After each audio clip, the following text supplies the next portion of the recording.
ડાકોર એ ગુજરાતનું પવિત્ર યાત્રાધામ છે। આ યાત્રાધામની અંદર અસંખ્ય યાત્રાળુ આવે છે। ગુજરાત સરકાર દ્વારા ડાકોરના વેપારીઓની દુકાનો તોડી અને યાત્રાધામ સંકુલ બનાવવા માટે જમીન સંપાદન કરવામાં આવેલું। વર્ષોથી આ જમીન પર કોઈપણ પ્રકારની કાર્યવાહી થઈ નથી।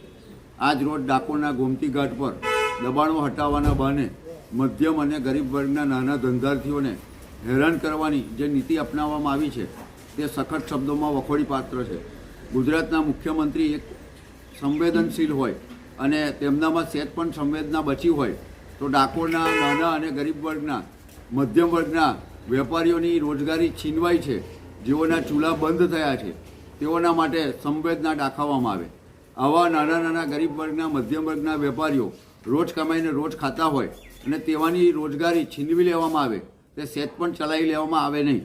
ડાકોરની અંદર દબાણના બહાને વારે ઘડીએ ગોમતી ઘાટ અને અન્ય નાના વેપારીઓ જ દેખાય છે, પરંતુ મોટા ગેરકાયદેસરના બિલ્ડિંગો બાંધી અને દબાણ કરતા કે પોતાના કોમર્શિયલ શોપિંગ સેન્ટરો બાંધી દેતા લોકો સામે કોઈપણ કાર્યવાહી કરવામાં નથી આવતી, જેથી આ બાબતને અમે જીતુભાઈ સેવક સખત શબ્દોમાં વખોડીએ છીએ।